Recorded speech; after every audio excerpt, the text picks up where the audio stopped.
I would like to welcome you to today's webinar, From Helpdesk to Global Service Desk, complemented by CA Tools.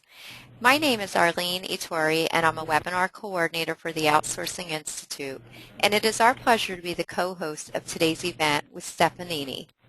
I'll be working in the background to help answer any technical or general questions that you may have. Before we begin, I'd like to quickly tell you about a few tools that you'll be able to use throughout today's session. First, we encourage you at any time during the presentation to submit your questions to today's speakers. To do this, click on the questions box, type your question in the space provided, and click on the Submit button. During today's presentation, we'll be asking poll questions to get to know you better and to help ensure that the content is relevant to your specific needs. When the poll appears, be sure to select the answer that best fits each question. After the webinar, we request that you complete a short survey to enable us to gain valuable feedback about our presentation. Today's webinar is being recorded. You will be receiving a follow-up email in approximately 2 days, which will include a link with today's recorded webinar and presentation slides. The webinar recording and the presentation slides will be available at outsourcing.com. So without further ado, I will now turn it over to our moderator, Tony Mataya, Managing Partner of ThinkSolutions, for the formal introduction of today's speakers. Thank you. Welcome, everybody. First, I'd like to just give you a short overview of the Outsourcing Institute. I'm with ThinkSolutions, and we work closely with the Outsourcing Institute in a variety of topics dealing with outsourcing, nearshoring, offshoring, and those kind of things. We have a really great panel today. I think you're going to really enjoy the topic, and we've got some great experts to help you through the topic and give you some great information. The first person I'd like to introduce is Scott Kessler. He's the Director of ITO Solutions for Stefanini. He has 18 years of experience in the IT industry. He's had a focus in end-user support area, both ITO and BPO, designing, implementing, delivering, and managing support solutions. So he's got a lot of great experience to help us through the topic. Jerry McElhone, he's the Director of Business Development for Stefanini. 15 years experience in ITO and BPO as well. He's got roots in the design, implementation, and delivery, and he's had a career focused on developing value-add strategies, helping clients in globalizing IT services and reducing spend, which as well as increasing market share. So he's had a lot of experience in both of those areas, which are important to the audience. And then Alan Houpt, he's with CA Technologies. It's a very strategic partner of Stefanini. He's got 30 years of experience bringing various technology solutions to market with responsibilities in product management, pre-sales, sales, and marketing. And he's covered a broad set of technologies: service desk, IT asset management, service portfolio management, and others. So I think the panel is really experienced. Myself, I've got 25 years of experience. I'm working in the IT services business in the ITO and BPO space. Right now I'm the nearshoring chair for the Outsourcing Institute, as well as alternatives to India. So for clients who are looking at services globally, we work in all those spaces.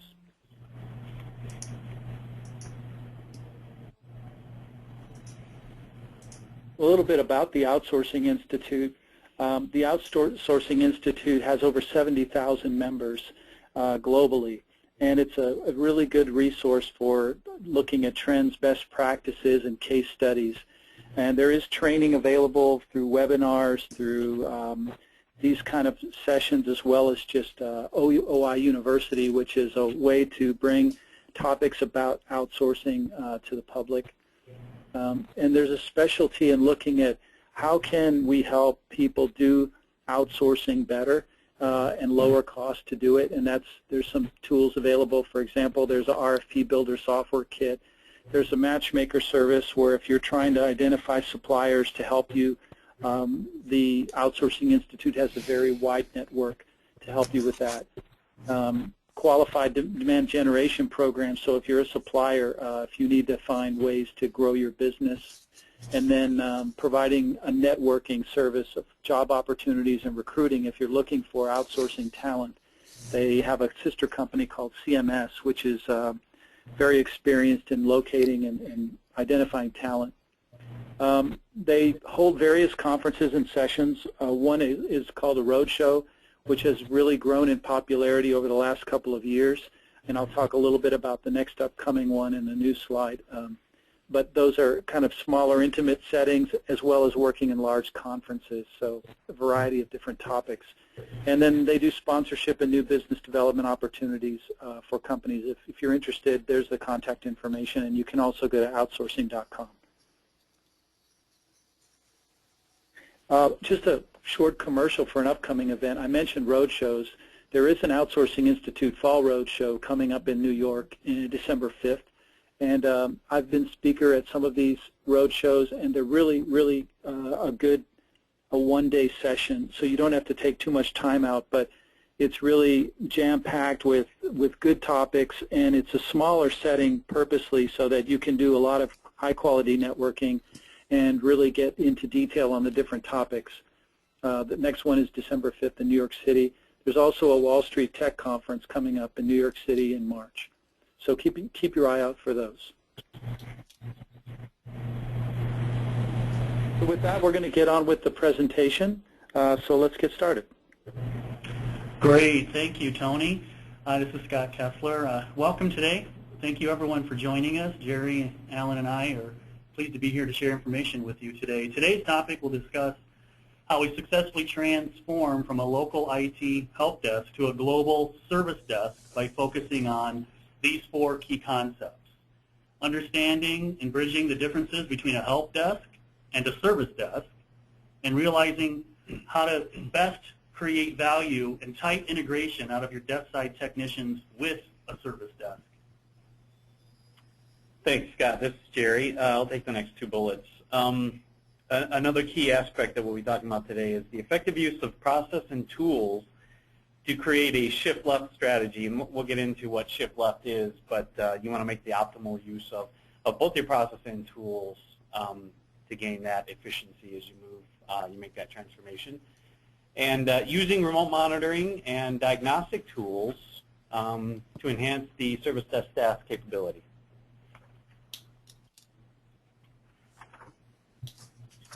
So the first part of transforming to a service desk from a help desk is sort of understanding what's the difference. What's the difference between a help desk and a service desk?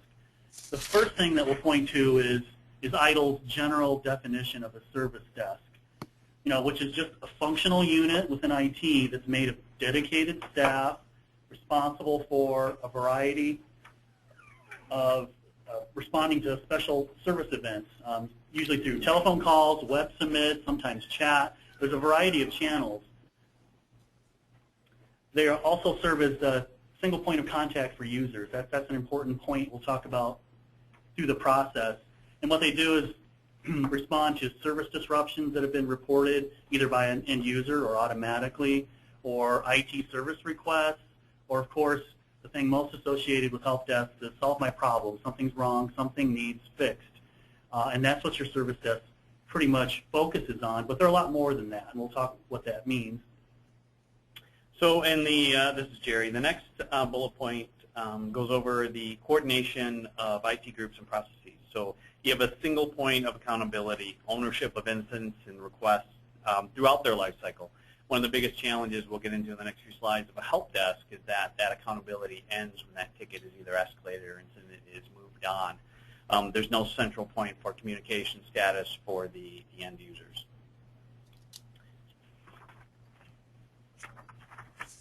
So moving on to the next slide here, why evolve a help desk to a service desk? Of course, you want to improve customer service. So we'll go over a few bullet points here on the differences between what is a help desk and a service desk. So a help desk, in general, you have limited integration with other IT services and management processes. So you're disparate. You're sort of an island in and of yourself, and communication and accountability with the other help desks or other IT services within your organization just aren't there. There's no corporate repository of information. So there's no central knowledge. There's no central process.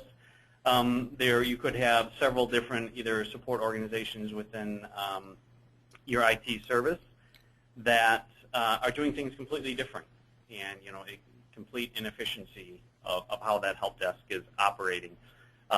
Groups could be working against each other and not even know it. Management information includes statistics regarding technician performance and SLAs, so very basic reporting and metrics you're getting out. Most of the time, just enough to know that you're running okay, but if you wanted to delve into other things, such as improving performance and data mining or true data analysis, it's very limited in what you have available to you. And you relinquish incident ownership upon escalation. You have no control of what happens to that incident or problem once it's escalated outside of your purview. So with a help desk, at best you're centralizing your support and management. With a service desk, you're broadening and centralizing the role of your support and your frontline level 1 employees on your service desk. And that's done through people, process, and technology. So from a help desk, from a limited integration standpoint with ITIL, the service desk has much fuller. In fact, you want the fullest integration possible to be the most effective. We'll talk a little bit more about ITIL here in a little bit. Going from a limited to or multi-tool environment, you need to try to strive to have a single integrated tool set. And we'll talk a little bit more about that as well later. And as Jerry mentioned, a centralized knowledge base. You can't have a bunch of disparate data and expect that you're going to be efficient in a service desk. And you need to act as a single point of contact. And there's a lot of ways of doing that, but in essence, you need to make sure that a service desk is processing all of those incoming incidents and requests. And the information that you derive from a service desk isn't just about technician performance and some basic help desk statistics. What you want from a service desk is information that includes, obviously, service deficiencies, but also things like, where do your customers need training? What's your resource usage, and what are your incident trends looking like? Integrating problem management with your service desk. And then ultimately taking this information and allowing management to make informed and meaningful IT decisions, and not just a report with your service level on it. That only goes so far. And then ultimately, of course, with your service desk is maintaining that incident control or incident ownership through resolution. And that's where functions like incident control and the ITIL world can come into play to ensure that wherever that ticket resides, whether that's with a service desk or with a line 2 or line 3 or a vendor, is being resolved within the service levels that have been established with your organization.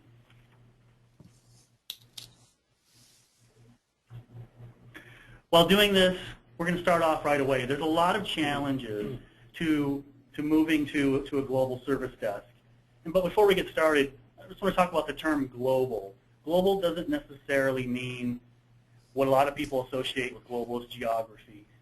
Global in this sense is general, a little more generic. It can mean geographies, making it a global, geographically centralized desk.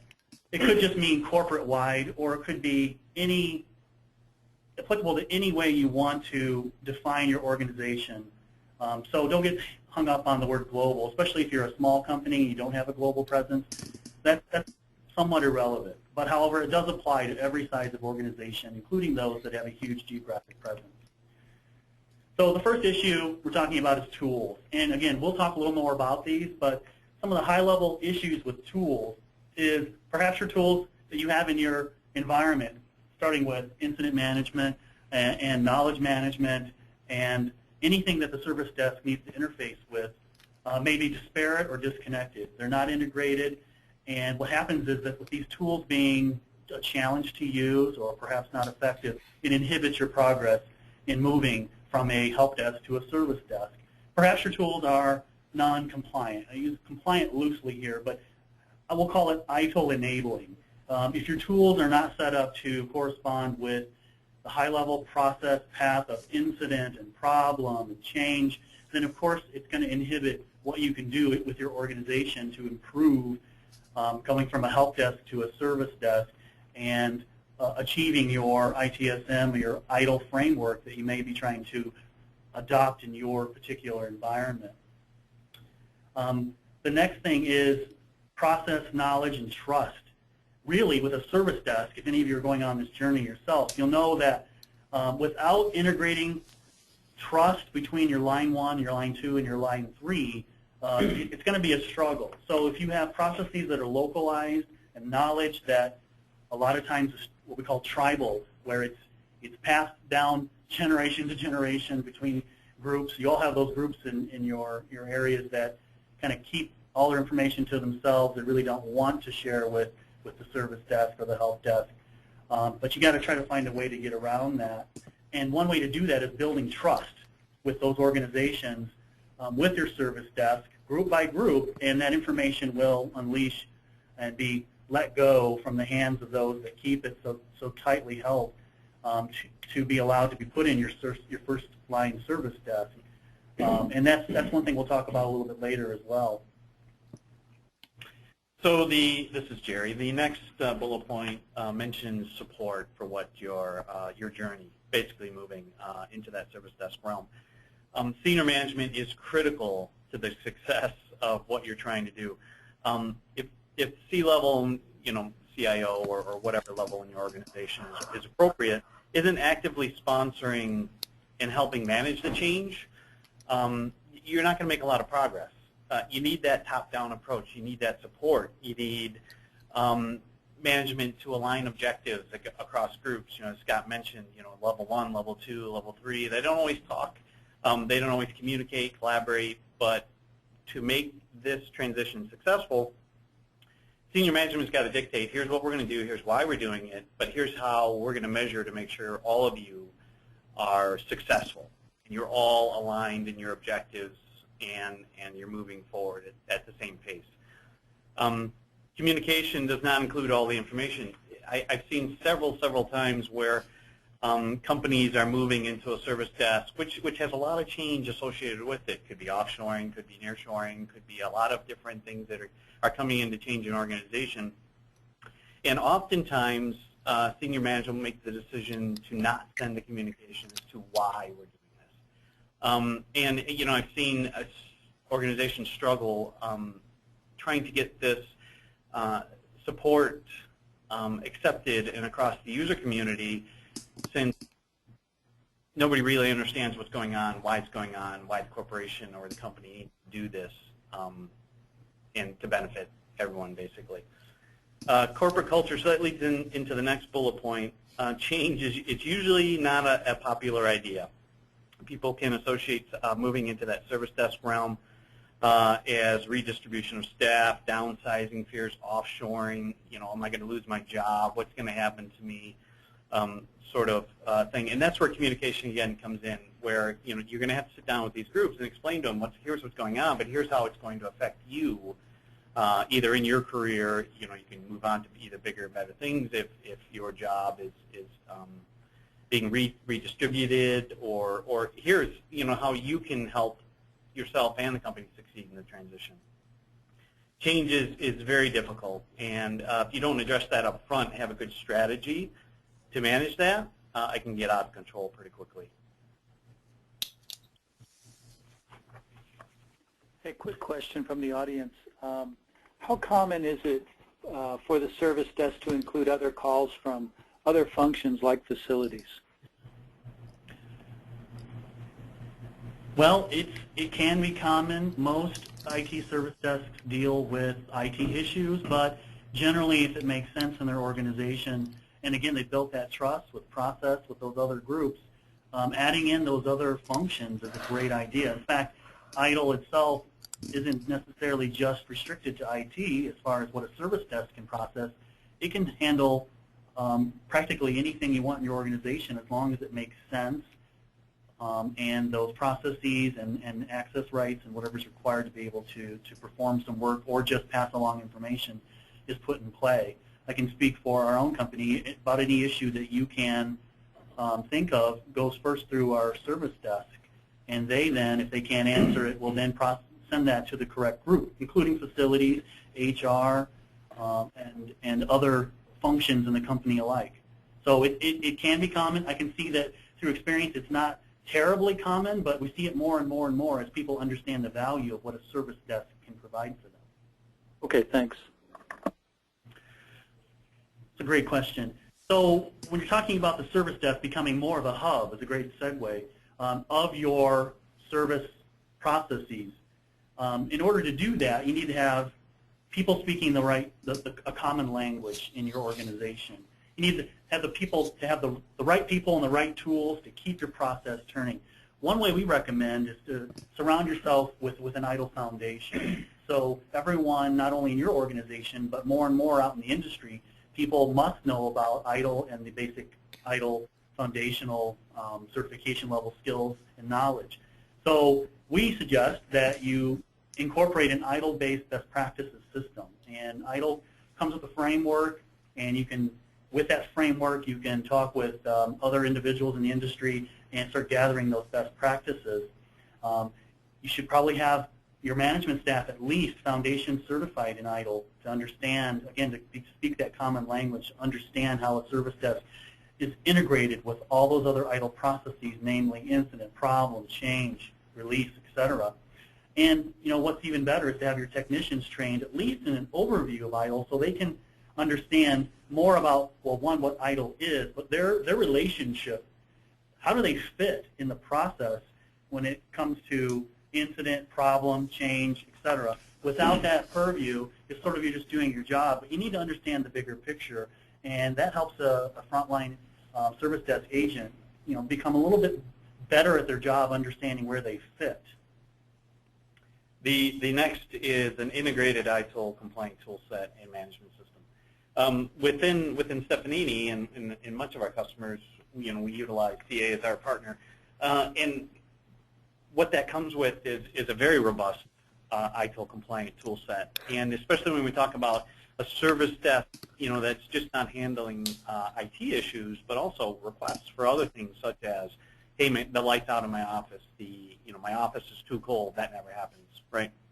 Those types of issues. If you don't have a tool that you're utilizing that can help you with those incidents or requests and get them to the right people, you're not going to be successful.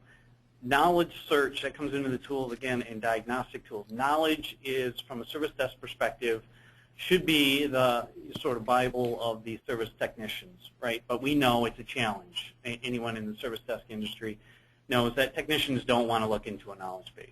And chances are, if once they do a few repeatable issues, they're probably not going to look back into the knowledge base, especially if it's not easy to use. If you don't have your search criteria set up correctly and you're not adhering to sound knowledge management principles, and that knowledge base becomes too difficult to use, nobody's going to use it.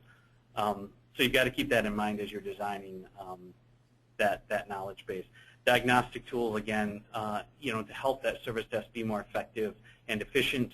Remoting in, and we'll get into that a little bit later, is just a key to that end user support. Change management, always an issue when it comes to IT, and especially at the service desk. I'm sure if we were in front of you as an audience, everybody would raise their hand if I asked the question, how many times did change come into your organization, especially from an IT perspective?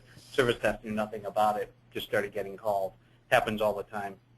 You've got to be plugged into that change process to make sure that works. And again, automated operations, network management tools, alerts, let these tools work for you rather than having to work for them. So you've decided you want to transform to a service desk, but how do you do that? We're just going to spend a minute on this topic. We've got an overview here of a high-level process which you take. Obviously, the first thing you need to do is review your current help desk. Look at your current processes, what skill levels do you have, what current reporting do you do, and what data do you have available to you. The next thing to do is to have a gap analysis. Now, if you yourself or someone in your organization does not have say, intimate knowledge of the ITIL processes, we recommend that perhaps you have an assessment done from an external party that can come in and review how your service desk or your help desk is performing today, and then come up with this gap analysis. The gap analysis should include What best practices are you not including in your processes today? What's in place? What's missing? Where's the waste?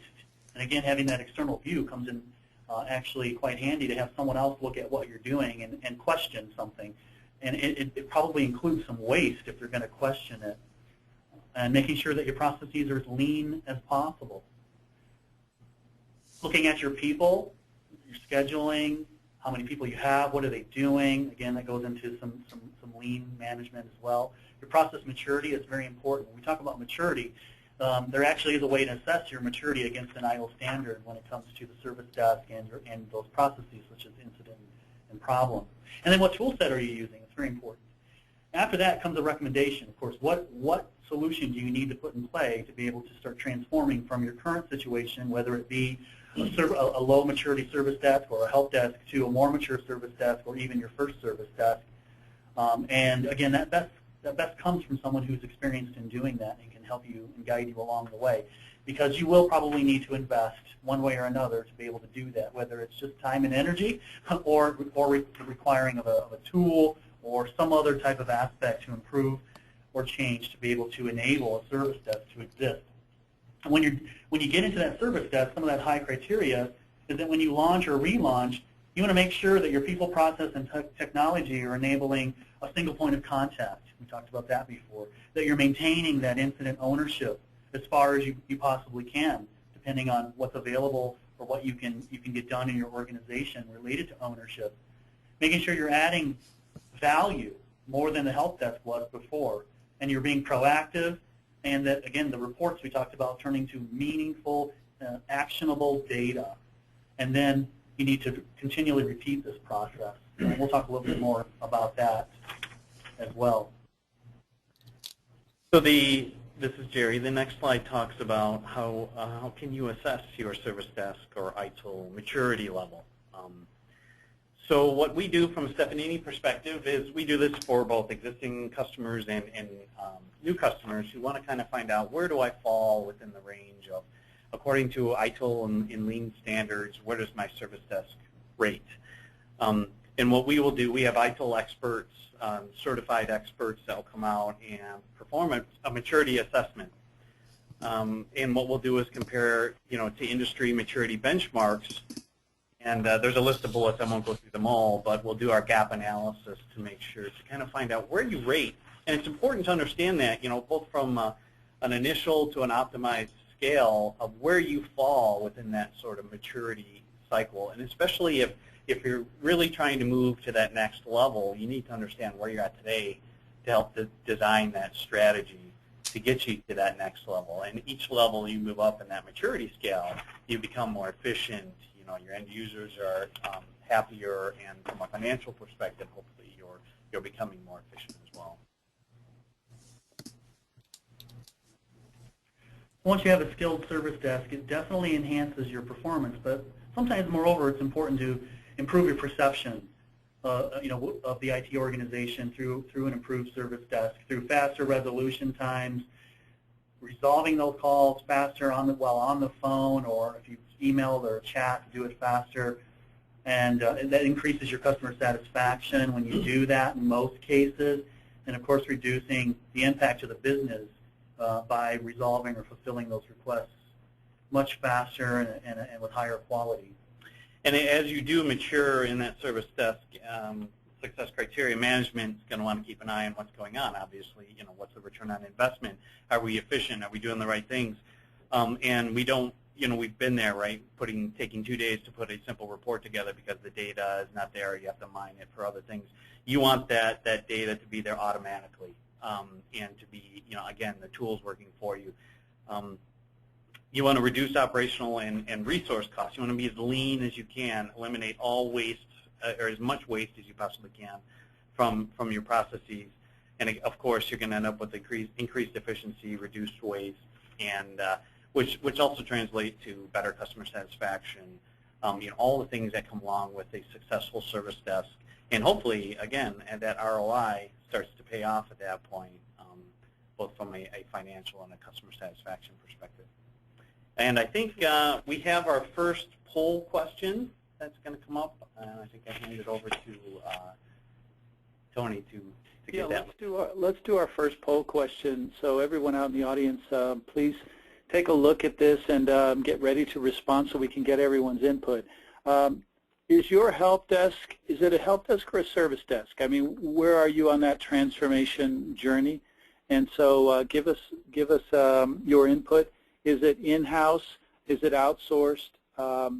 Is it a mix or other?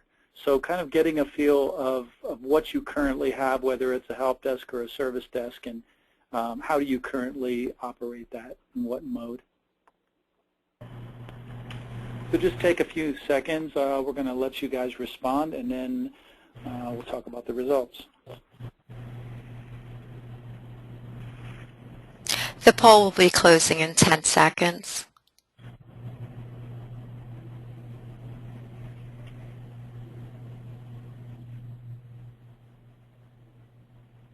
Okay, so it looks like 64% in-house, 20% outsourced, and then 12% is a mix with some other. So that's good. It sounds like it's a good audience for hearing more about this topic. What do you guys, Scott, Jerry, and Alan? What are your thoughts? Is this pretty much what you expected? Yeah, I'd say pretty much. Yeah. Yeah, Go ahead, from the CA perspective, yeah, pretty much what we see across the board. Okay, so let's move it on. I want to turn it over to Scott so we can keep moving.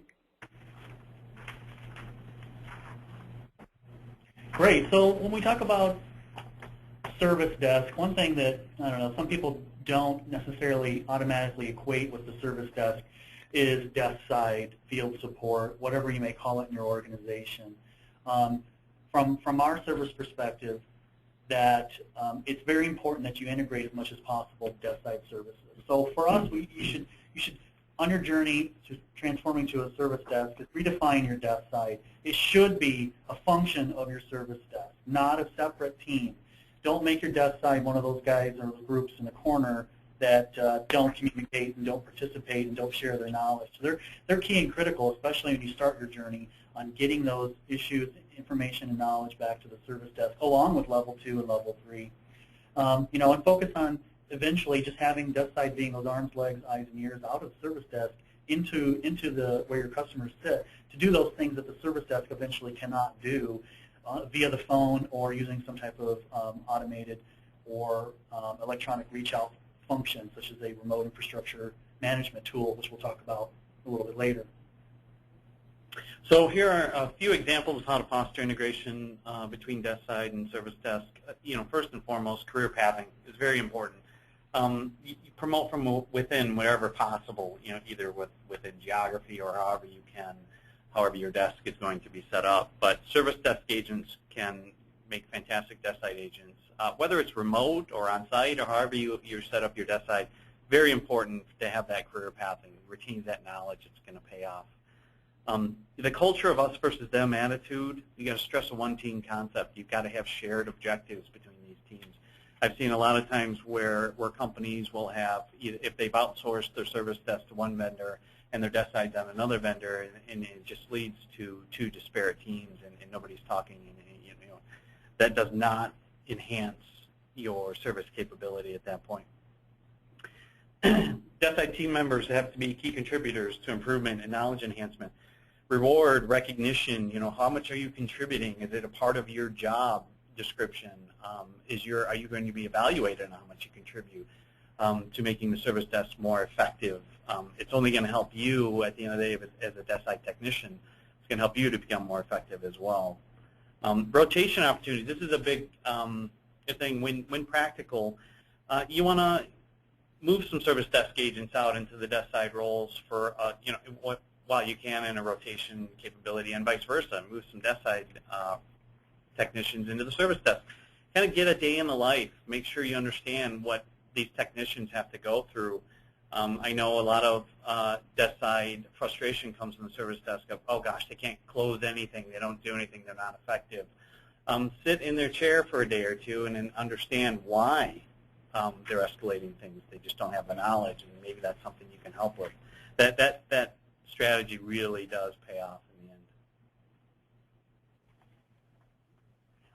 It seems like another benefit of this kind of that career path is to reduce attrition, in that if people know that they have a career path, then it could give them a longer-term view of having an objective for a career versus higher turnover, which often happens in an outsourced environment where you just have a lot of churn, people just moving in and out of that first level of support. And it would also preserve the knowledge base of your environment within the group. So.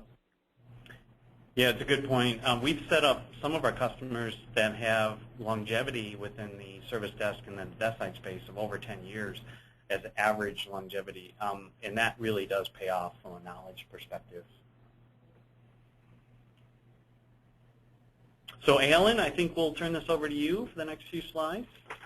Great. Thanks, Jerry. Yeah, so we're now going to talk about the processes and the tools that enable this shift left, which we'll get into a lot more details in just a little bit on. But first thing I wanted to do, I wanted to talk about some of the trends and technology advancements and in the help desk, service desk area, and in IT service management in general that are leading to changes and how we view IT and the operational and business strategies of IT. And as a vendor, as a tools vendor in this space, CA Technologies, we need to be very much in tune with this market and the changes that are happening. We need to understand these trends to make sure that we are providing the products and solutions at the market, to the market, and that they remain relevant over time as these evolve. So this whole idea of shift left, it really has come into play because of several key trends here that I'm going to address. And the first one is the consumerization of IT services. And basically what this is talking about is that new technology and business drivers have emerged over the last several years. Cloud computing, virtualization, mobility, social networking, and basically these have are driving an increased consumerization of IT services. And what that means is that no longer is the business, whether it's a business department, a business unit, or the organization in total, no longer are they really restricted to just using the services provided by the internal IT organization. And when I'm saying services, I'm being very general here, and they might include the service desk or the help desk. And what we mean is that they can go to external service providers. They have a much wider service marketplace they can go to out in the cloud and pull services from whether it's SaaS or on-demand type applications.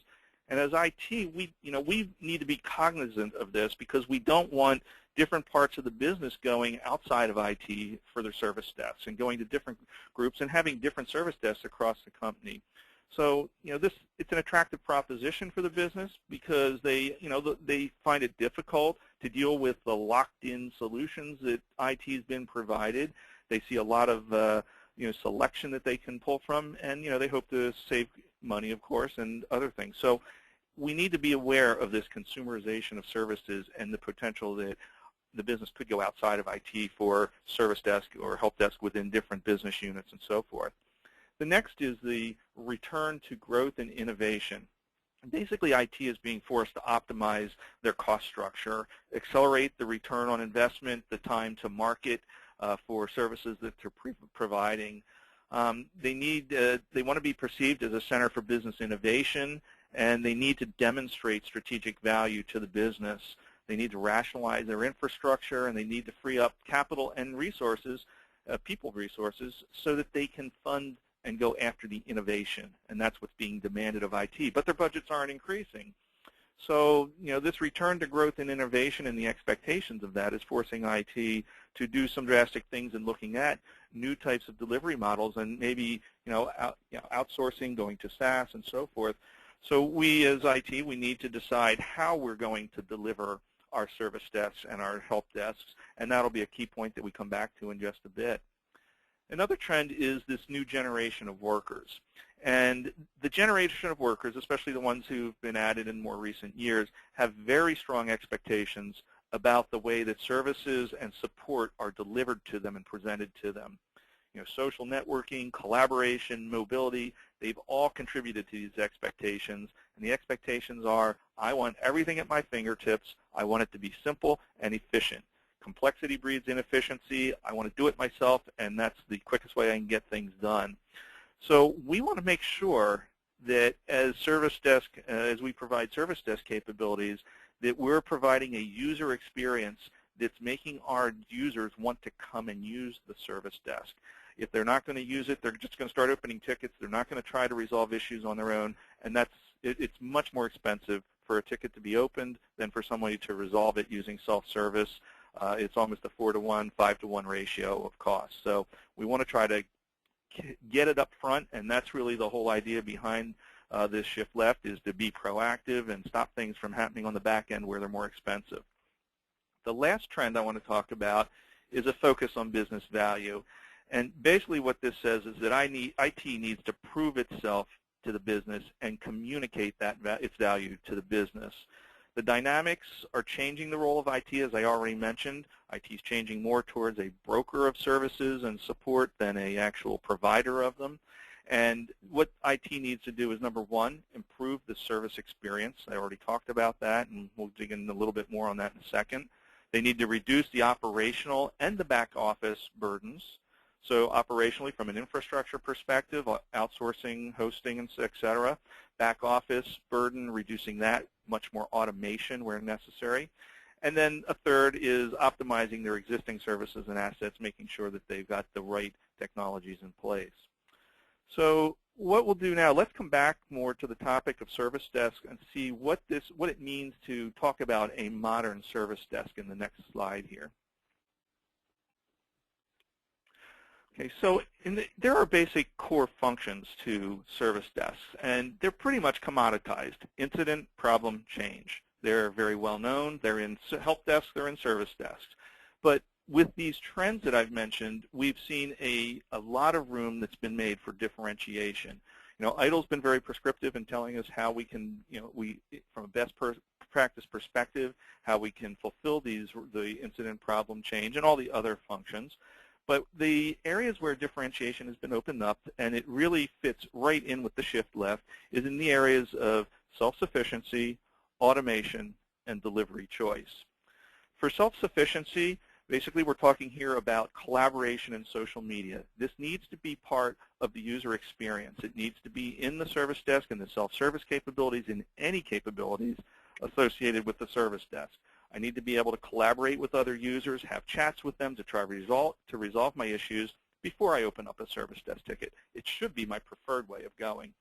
So this self-service comes into play here as well, both from the user perspective as well as from the support analyst perspective, being able to work in a support automation type fashion with the user to resolve their issues, to be able to reach out and take control of their laptop or at least do work on their device remotely without the user even knowing it, and to also, from a management perspective, giving management data access that they need to manage the support operations without having to go to the BI or the intelligence group to get information.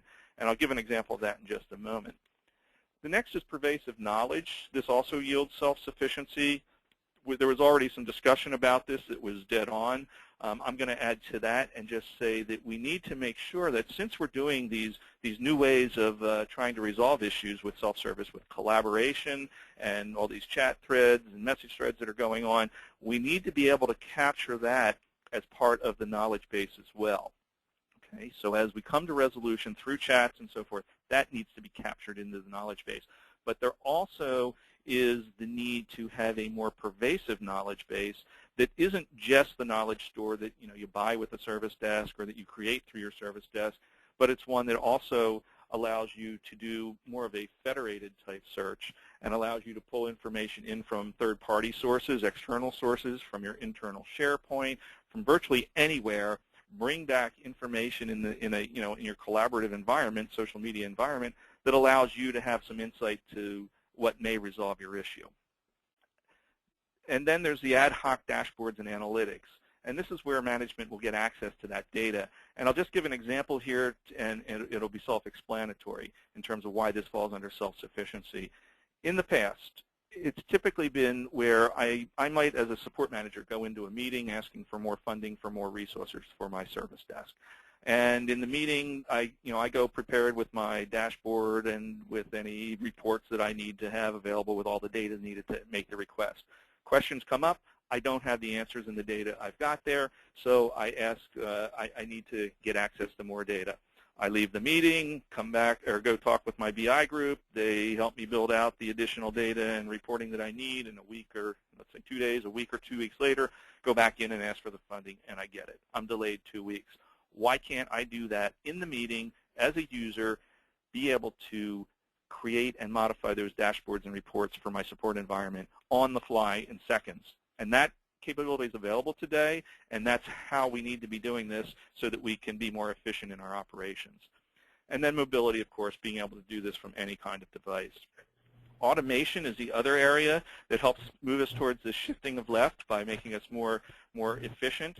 I've already heard a lot of discussion about idle content and best practices. We need to have this predefined idle content. We're always going to need to tweak things, change things to make it fit a little better, but that's all got to be part of this. Support automation, being able to remotely handle the fixing of the devices, and relevancy is another key area, allowing us to make sure that we assign tickets that do end up getting brought into the service desk, that they are assigned to the right person from the get-go, that they don't keep getting reassigned, they don't get assigned to someone who's not as well qualified as somebody else in the 2 cubicles over. So we need to have rule bases and policy bases that will help assign the tickets to the right people for most effective resolution, but also that will make sure that we're making the proper notifications to the right people and just the right people that need to know about the different tickets that are coming in. And then change management, I also heard this mentioned earlier, being able to make sure we track and capture those rogue changes and deal with them ahead of time, because a lot of the incidents that come into our service desks are because of change in the environment and changes that were not approved. So being able to capture those things, have policies that take action on them, and tell us how to resolve them. So all of these things on top of the delivery choices, being able to deliver these capabilities either on-premise or in a hosted or a SaaS environment, allow us to decide as an IT shop whether we want to have a very comprehensive, mature service support implementation, or something where I'm just addressing the essentials like in a help desk. So we need to have all of these available to us when we make decisions, and these all are governed by this left shift. So I guess that I'd like to move to the next slide and just wrap up my session. And what's needed to succeed here? Obviously, it's not just technology. It's got to be a mixture of the right technology with the right delivery model and the correct approach. We have a real strong relationship with Stefanini, CA does. Together we provide a hosted and managed solution for IT service management, including Helpdesk, Service Desk, desktop managed services. And basically, it's got to be your organizations that make the decisions about the technology. What's the maturity level you want to go to? What's the type of delivery models you want to employ? And they all have to come back to that IT and business strategy that's being driven by those trends that I talked about at the beginning of my session. So that's all I have to say for now. I hope that was good. Tony, I think we had a poll that we wanted to do at this point. I think what we're going to do is just keep going, and let's talk a little bit about the benefits that you see when you realize, when you're moving to this service desk transformation. Right. So when we talk about shift left, we're really referring to, if it's through technology or it's through processes, through your service desk, is actually moving a lot of the level 2 and level 3, where appropriate, down to the first level. And that's where you're talking about shifting or shifting left meaning to the most effective, both from a cost perspective and from a resolution perspective, that balance to the left. And with that, you're creating synergies with a variety of IT groups, everything from application, server support, network support, and with getting the right documentation, training, access rights, getting the right processes, and of course ultimately that trust, letting level 1 or level 1.5, whatever levels you have in your service desk, have the right empowerment to be able to resolve those issues that do not require a higher level of authority or as a matter of skill. Push that as much as you can to the left to your service desk, and you'll reap Great benefits economically as well as from a service perspective if you can do that. Let's go ahead and move to the next. So this next slide, this is Jerry, just helps illustrate the points that Alan and Scott were going over. As you can see, this was taken from 2010 MetricNet, but it's still relevant in terms of illustrating the average cost as you move up that support scale. So if you're not targeting level 1 with as much activity as you can, then as you move up, you know, $62 for desktop, level 3 is $85, and you keep going up that equation, your price per incident can escalate quite rapidly. So this just basically illustrates you want your level 1, or as Alan said, your self-help. You know, you don't even want users to have to call a service desk if it's not needed, to be as efficient as you can within that support cycle. This graph just basically demonstrates what Jerry just said in graphical format. The more you can push to level 1, lowers your cost per ticket overall, and you can see through the green line that your cost per ticket goes down as you can move higher and higher levels of activity to your first level. And you have to find the right balance. That's why it's kind of like if you could grab that first level resolution rate at the bottom and you move it up or, left or right to be able to determine what fits best for our organization from a cost and from a process perspective. What can we do without risk putting things into the service desk? We can move to the next slide. So shifting left, how do you do that? Well, from a practicality sense, we'll go through this fairly quickly.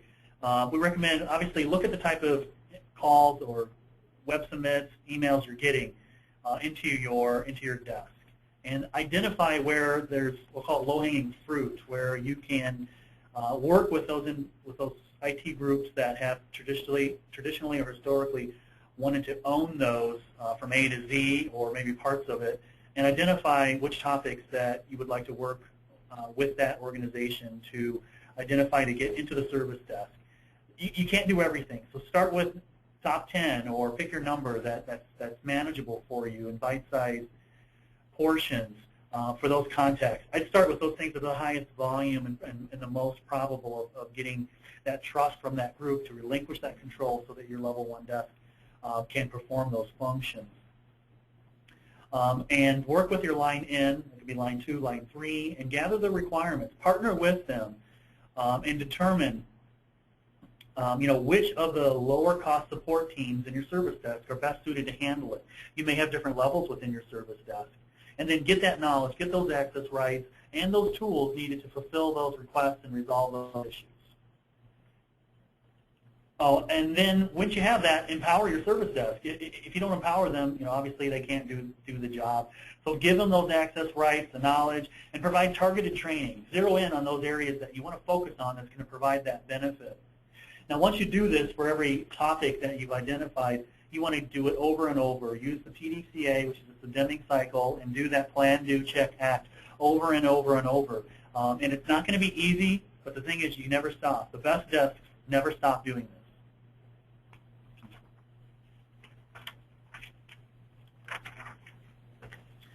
So one of those tools that you give to your service desk is a RIM tool. This is Remote Infrastructure Management Tools. There's a lot of them out there. Of course, the CA tools that we use in partnership with CA includes that, support automation, and there's tools from Bomgar and PC Anywhere, remote. There's a host of them. Select the one that fits best for your organization or with your tool set. An integrated tool is the absolute best. If it integrates, it can capture that information and put it right in the ticket without having to create any type of bridges between technologies. However, use the tool that works best for you, and that way you can reach out regardless of geography or location and try to assist customers. And it's easier for you as an agent, let's say, to reach out and do something. It's much more faster, effective for you to reach out and do those things, whether it's grabbing control of a screen or running a script automatically on the machine without the customer even seeing any activity, of course with their permission based on your policies in your organization, and allow those remote infrastructure management tools to do their job. So some examples of how to do this: efficient troubleshooting. You have the customer show you, the technician, the issue. That's very helpful in troubleshooting. Accelerated solution implementation, agent-led remote desktop sharing sessions, This was a few years ago when this first started coming out. This was the water cooler talk. Hey, called the service desk, and I just sat and drank my coffee while I watched them fix my issue. Users really do appreciate that. They don't have to. You don't have to walk them through. Hey, right click, left click, and that sometimes doesn't always work out well. Check and map configurations. Change the registry while always danger area when walking a customer through that, but you can do that through the remote session. Other things you can do to be more efficient is perform some extra maintenance while you're in the machine. Somebody calls up because they can't print or they need a map to a printer.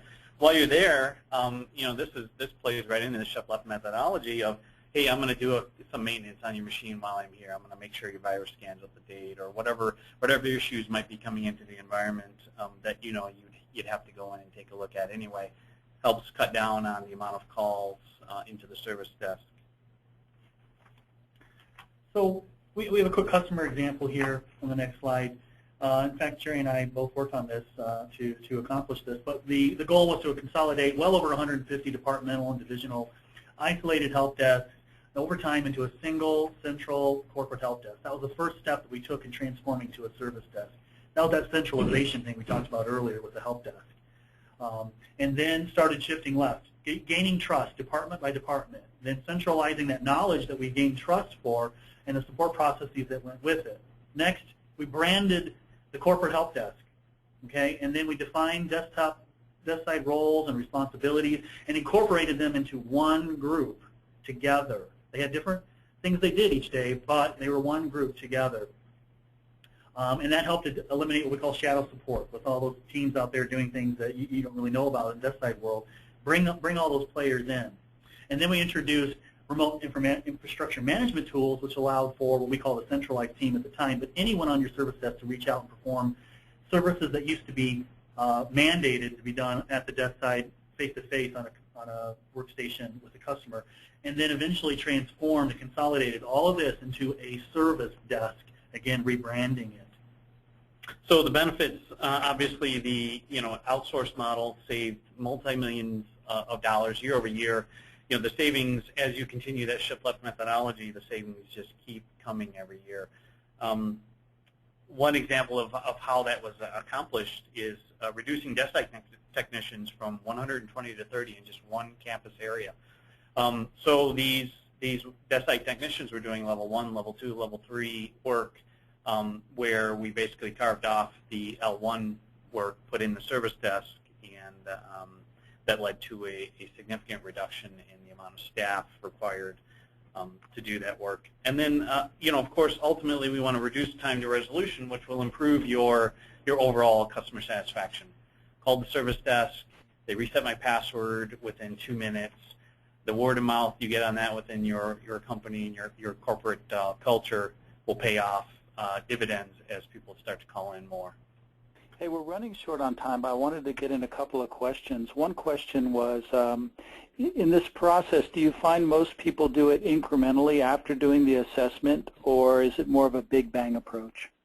Most customers who want to do a big bang find in the end incremental is the most palatable to your organization in most cases. That's what we find. The overwhelming majority would be step by step. And then pick some larger chunks to be a big bang, but the whole thing, unless you're a very small, tight-knit organization, it's very difficult to try to get a full big bang going. Another question that came up was, big Tier 1 suppliers have a setup where they provide service desk themselves and desk side by another third party. What would be the client's options to ensure alignment between the service desk and desk side providers?